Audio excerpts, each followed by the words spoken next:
Tonight, pressure on Pence. The threats against the former vice president in today's hearings into the January 6th attack on the Capitol. Plus, inflation woes. We at the Fed understand the hardship that high inflation is causing. Skyrocketing prices in an unstable economy. And errors in the census. What that means for the midterms. Are we going to come down to a razor slim majority in the House or the Senate for either of the parties? Or is it going to be, 5 or 10 seats, which means that this would be moot? All this and more coming up on Faith Nation.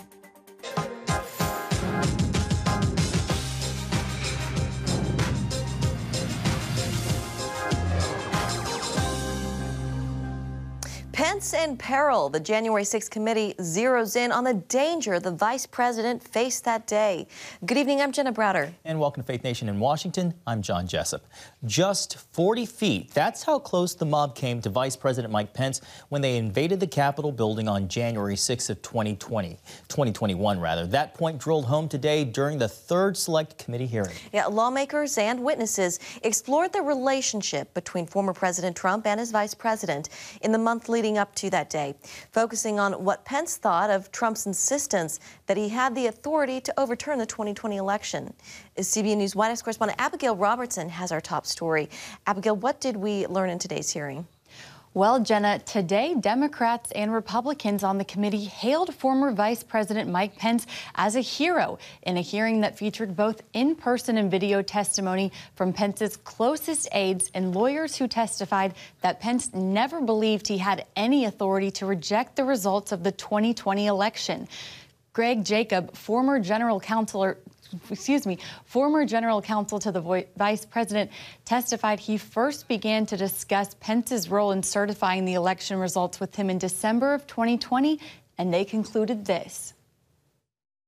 Our review of text, history, and frankly just common sense all confirmed the vice president's first instinct on that point. There is no justifiable basis to conclude that the vice president has that kind of authority. Witnesses testified Pence told Trump this many times, including in a heated phone call before the rally on January 6th. Aides also said Trump knew that the situation in the Capitol was getting dangerous before putting out a tweet that Mike Pence, quote, didn't have the courage to do what should have been done. I remember hearing the word wimp. Either he called him a wimp. I don't remember if he said, you are a wimp, you'll be a wimp. Wimp is the word I remember. It's also been reported that the president said to the vice president that something to the effect of, you don't have the courage to make a hard decision. Words, I don't remember exactly either, but something like that, yeah. You're not tough enough to make the call. It was a different tone than I'd heard him take with the vice president before. And as you said, once the rioters were inside the Capitol, they came within 40 feet of the vice president. And an informant testified to the FBI members of the Proud Boys would have killed Pence if given the chance. Wow, just shocking testimony there. Abigail, where did the idea that Vice President Mike Pence could reject the results of the 2020 election in that joint hearing on January 6th come from? Well, John, many testified today that John Eastman, a lawyer who advised Trump in the lead up to January 6th, played a big role in convincing Trump Pence had this authority. But witnesses said today Eastman acknowledged in conversations that he didn't know if his theories would even hold up in court. White House counsel Eric Hirschman also testified he spoke with Rudy Giuliani the morning of the January 6th before that rally, who acknowledged Pence couldn't change the outcome of the election. But Giuliani publicly said at the rally the opposite. The morning of January 6th, I think he called me out of the blue, right?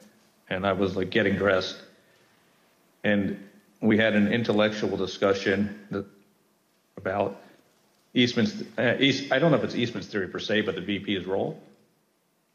And he was asking me my view and analysis and then the practical implications of it. And when we finished, he said, like, I believe that, you're probably right. Every single thing that has been outlined as the plan for today It's perfectly legal.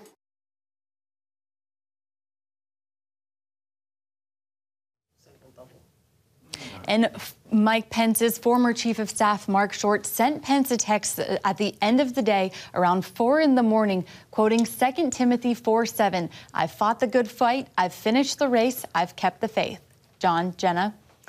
All right, Capitol Hill correspondent Abigail Robertson, thank you very much. And for more on this, let's bring in CBN News chief political analyst David Brody. David, put this into perspective for us. In your view, how dangerous was this situation on January 6th for Vice President Pence?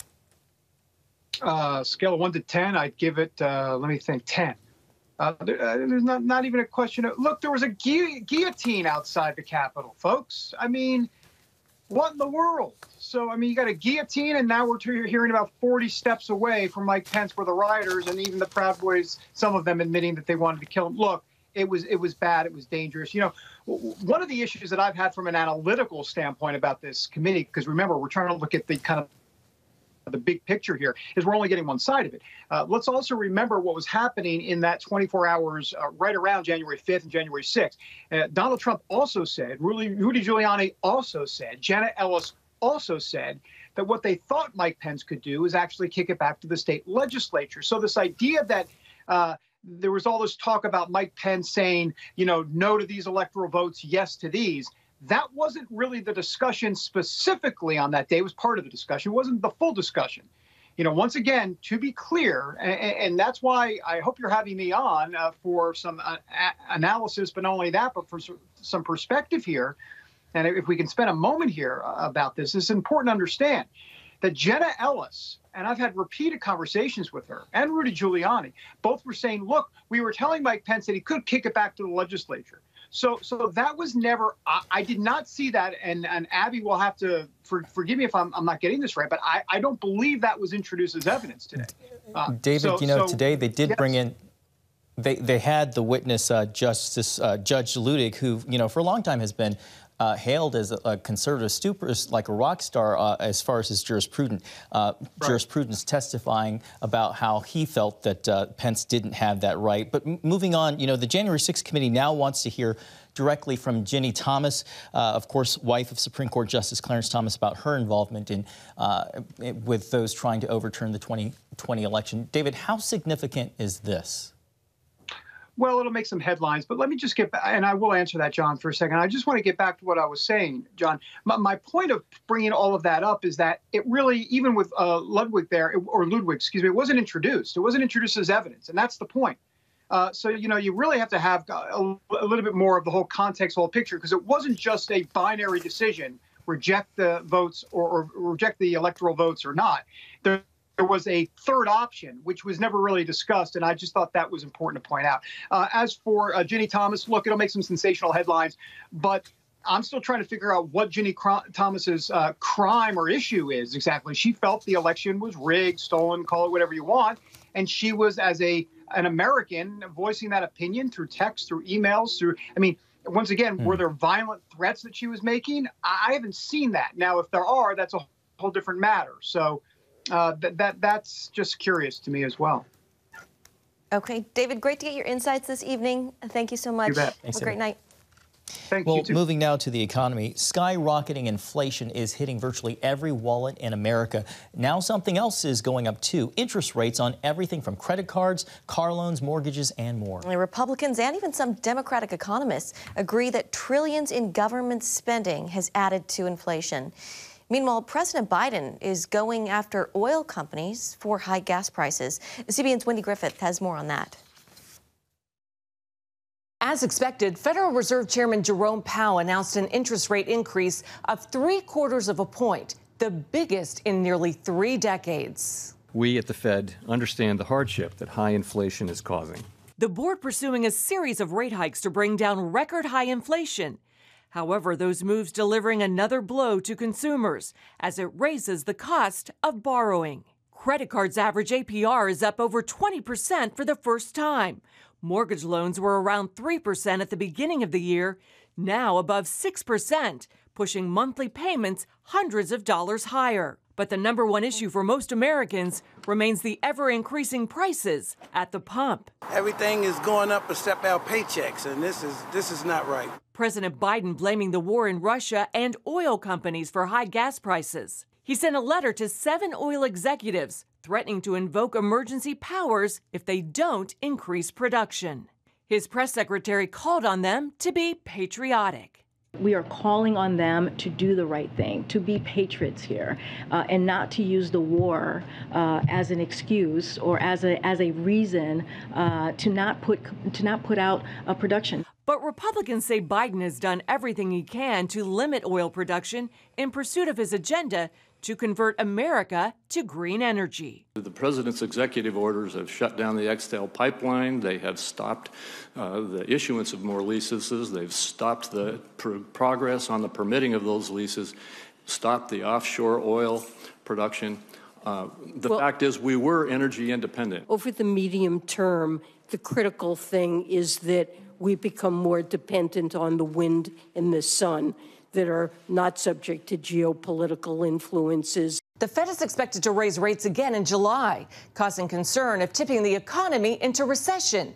While economists say a recession is not for certain, many believe it's becoming more likely. Wendy Griffith, CBN News. Thanks, Wendy. Well, joining us now is Mark Hamrick, Senior Economic Analyst and Washington Bureau Chief at Bankrate. Mark, it's always great to have you. You heard that consumer in Wendy's piece. She said everything is going up except our paychecks.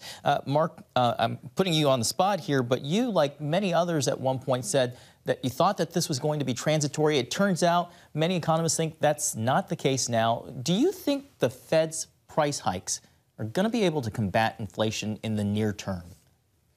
That's right, John. And the reason we thought it would be temporary was because we didn't know that there'd be a war in Ukraine, which has put the supplies and the reliability of access to fuel and food in peril, particularly for those in Europe and other continents around the world. And these are markets that are all priced globally. So we're participants in those markets. So that is really what changed the dynamic here. To your question, the Fed has said it will do what it can and what it needs to do to bring inflation down. But that's going to be a long fight. And I think what was most notable from the news conference and the announcement from Chairman Powell and his colleagues is that they see interest rates going to a restrictive phase by the end of the year and continuing on through 2024. They also believe that inflation will be at least somewhat elevated through next year, not nearly as badly as it has been recently, but this is going to be a long fight, and consumers are going to continue to struggle, I'm sad to say. Mark, after yesterday's rally, the Dow dropped 700 points today, tumbling below 30,000 to its lowest level in more than a year. Some are saying we are already in a recession. Stephen Moore, who we also have on the show, has said that. Do you agree with that? Well, the data doesn't support that. The job market is quite strong. Output has continued, and the outlook for the current quarter is that we will have expansion in the economy.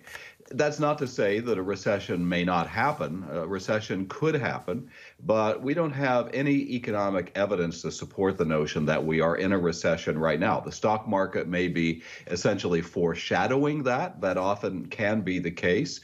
But I think what the stock market is mostly suffering through is this rapid change in the outlook for inflation after the recent consumer price index did not show that inflation had yet peaked, and the Fed has had to hustle mightily, and that includes the fact that it changed its behavior in going with this interest rate increase of 75 basis points instead of 50, and that was a decision that only happened in the last few days.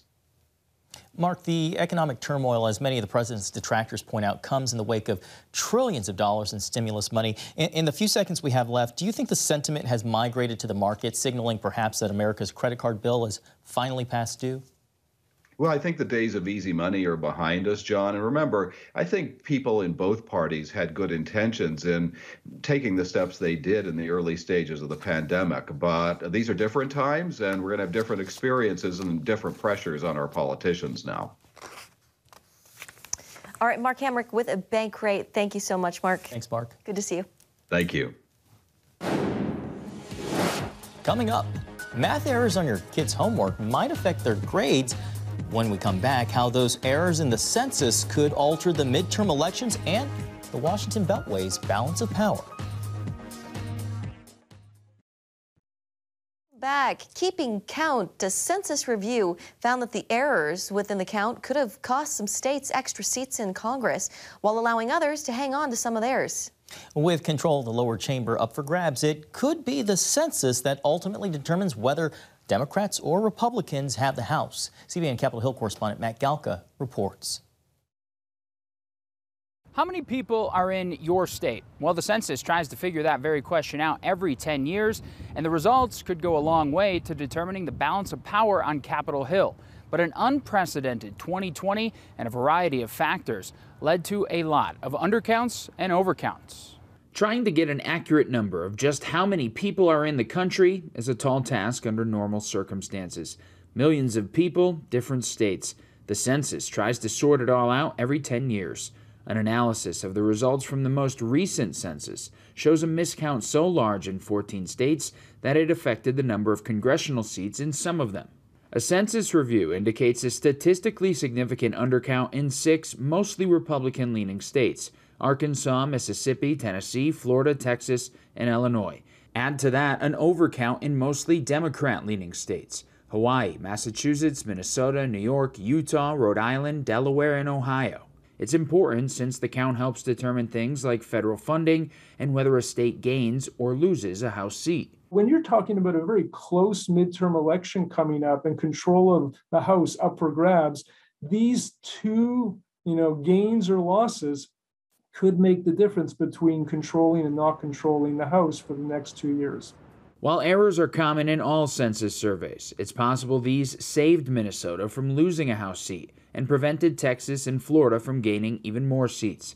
Texas could have been undercounted by up to 500,000 people, and just under 200,000 would have been needed to gain a third House seat. They ended up getting 2. So what happened? It's tough to pinpoint given multiple factors, but a pandemic probably played heavily into the counts, according to census advisor Steve Jost. The states with higher rates of cases actually had lower quality counts, and that makes sense. Beyond COVID, a majority of the overcounted states spent money on census outreach, and a majority of the undercounted spent little to no money urging participation. There's also a historical census issue of minority groups being undercounted every decade. The November election will determine if it will matter in Washington. Are we going to come down to a razor slim majority in the House or the Senate for either of the parties, or is it going to be, 5 or 10 seats, which means that this would be moot? The post-census survey won't actually change anything. The official census results will remain. States have already gone through their redistricting processes and drawn their House congressional lines, and those results will remain until the next census in 2030. Matt Galka, CBN News. Thank you, Matt. Up next, a major scandal at the Southern Baptist Convention. What church leaders are doing to address the issue of sexual abuse.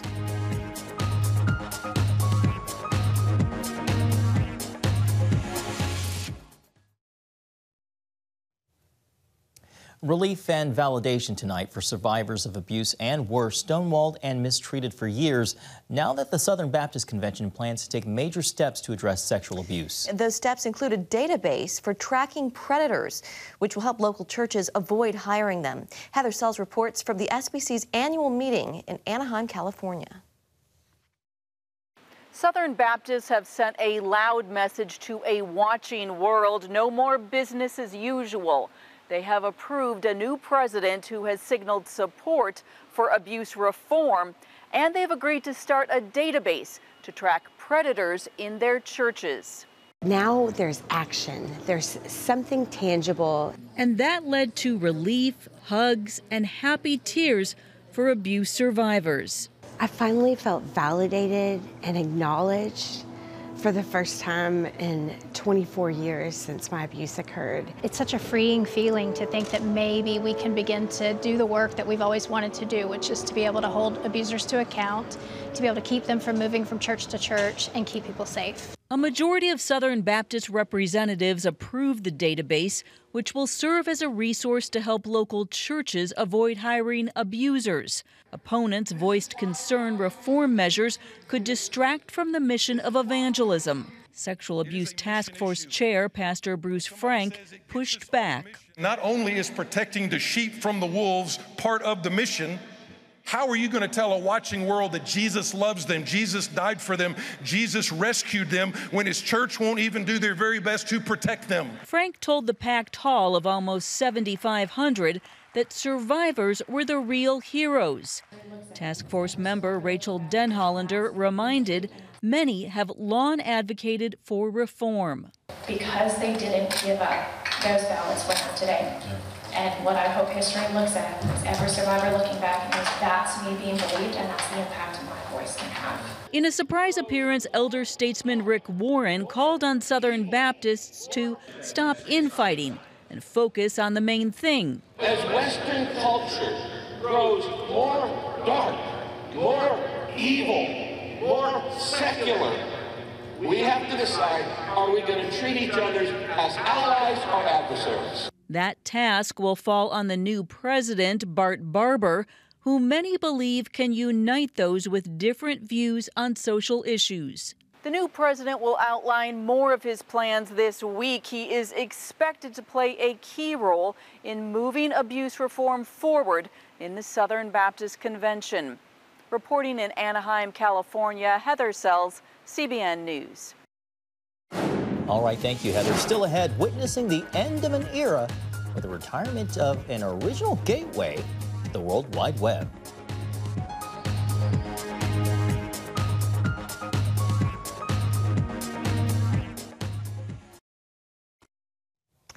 All right, finally tonight, marking the end of an era after more than 25 years of service, an internet icon is headed for the pasture. That is right. Microsoft has announced the retirement of the firm's oldest web browser, and now Internet Explorer is officially offline. Launched in 1995, Explorer was dominant during the early years of dial-up internet. The browser now joins BlackBerry phones and Palm Pilots in the dustbin of tech history. Microsoft Edge is picking up the reins, promising a faster and more secure browsing experience. And as we were just talking during the break, just really nostalgic. It is. I mean, that was the sight and sound of childhood. I'll always remember that. Something you'll never forget. Well, thanks for watching Faith Nation. Have a great evening.